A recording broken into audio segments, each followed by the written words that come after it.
Hey everyone, and welcome to my YouTube channel. Today I will be doing a review on Occultic 9. I hope you guys like it. So, Occultic 9, the first episode, I think it was really interesting. We got to see most of our main characters. We got to see Yuta, and we got to meet Rukia, who I think she works on the blog with Yuta. But again, I think her personality and her boobs fan service, basically, because I don't really see, maybe as the episodes go on, we get to see a little bit more of her personality rather than her boobies. She seems to be quite annoying so far, but again, that's my own personal opinion. We also got to see a reporter who works on an occult magazine and a girl who does black magic based on hair, and a girl who is psychic, and she seems to do whatever Yuta wants her to do. But again, I feel like episode 1 was a little bit intense because difficult for you to actually follow what was going on, because it was also crammed in. But that was just the first episode. I think they were just really trying to get everything into the first episode. And then, of course, we got to realize that Yuta is actually an idiot. Basically, why is he still sitting there? He should have run out. So, moving along to episode 2. I feel like the pace completely changed on the episode 2. A little bit more things were explained, but it was a little bit more enjoyable compared to the first episode. Some of the things which had me questioning what was going on. Again, Yuta, and he's still sitting on the floor, and now he's talking to this voice coming out from this radio thing, and he's got told to pull out that tooth. Like, how did that person know that he's got a gold tooth in his mouth? But then it didn't turn out to be a gold tooth at all. It turned out to be a key, which, OMG, was really gross to actually see him pulling it out. The graphics on that, on point, but it was really gross. And again, we got to see the detective. How did he know? Like, how did he get there so soon? It's like as if he was expecting it, or I don't know, maybe I'm thinking too far into it, but him being there so early, and who was he talking to on the phone? It's kind of getting really interesting. So I'm really excited about this one. We got to see she kind of failed to tell that this person's going to be dying soon, so it kind of made me question her abilities. I did feel sorry for her, because of the abuse that she was getting, but on the other hand, it had me thinking maybe she can't really see that much further into the future. She can only see maybe in a week, a month. Who I think is Arya, who was living with a corpse. I think the flashback was really, really great. Like, the backstory was really done really well, but it was really, really creepy.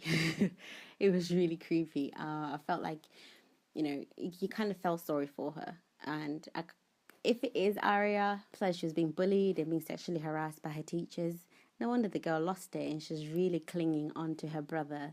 It's a shame that he died, but I'm really excited to see like how her role goes on with the anime as the anime proceeds.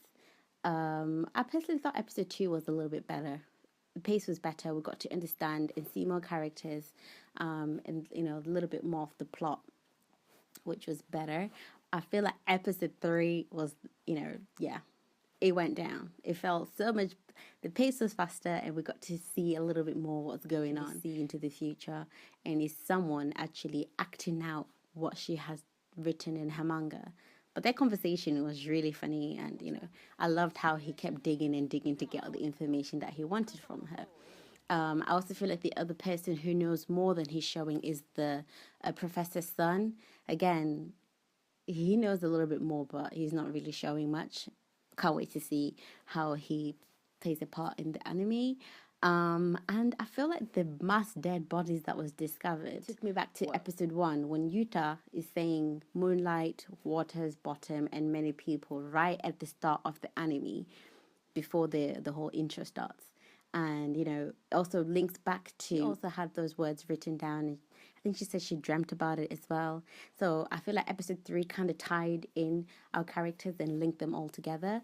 We also saw how, like, they all got phone calls. Izumi, the bartender lady guy, and Roiko, who also received the phone call, and you could see how they both completely changed after they received the phone call.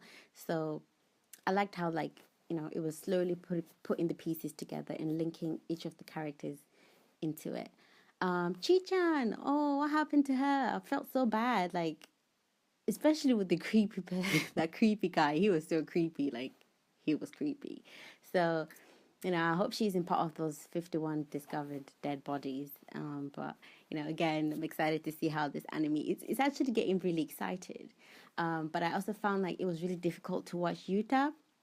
I know he's innocent. I know he didn't kill the professor, but he's acting way too paranoid and suspicious. Like, honestly, get a grip. I know it's kind of difficult for him, but seriously, he's just basically gonna get caught. And I know, especially when he was walking around with that key and trying to put it in each and every single keyhole. Like, dude, just think about what you're doing. Like, not every single keyhole is gonna fit.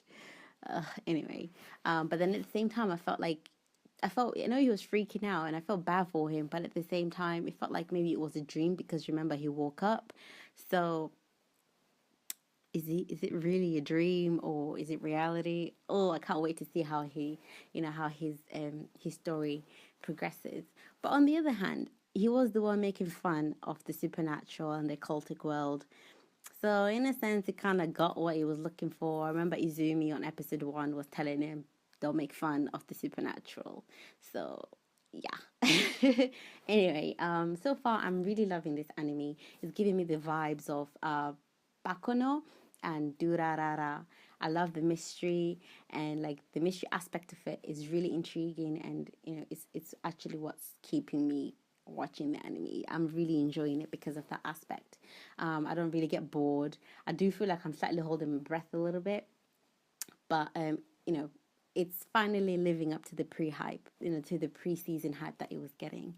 I also feel like the background art is amazing. Like the details are just fantastic, especially like when you're outside or even in the office. It really aids really well to the storytelling, especially like in the office. Like the detail in that office is supernatural. The sound effects are actually also on point, especially when Ria's brother fell, and you could just when you drop something and it's empty. That's how that body fell. Like it's dead. That sound really still echoes. That was really really well put together. And the fan service, I guess, those ridiculous huge boobs, whatever the fans love, right? So I guess everybody gets a bit of fan service of those huge humongous boobies. But overall, I think so far it's a great anime. I think it would be great to binge watch. I don't think I'll be doing a weekly review because I don't think I can wait every single week. I'd rather do maybe like 3 episodes. So I'll probably do every 3 episodes. I'll do a review of what's happened so far.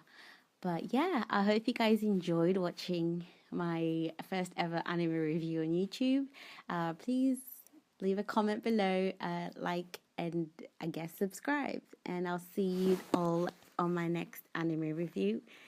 Bye!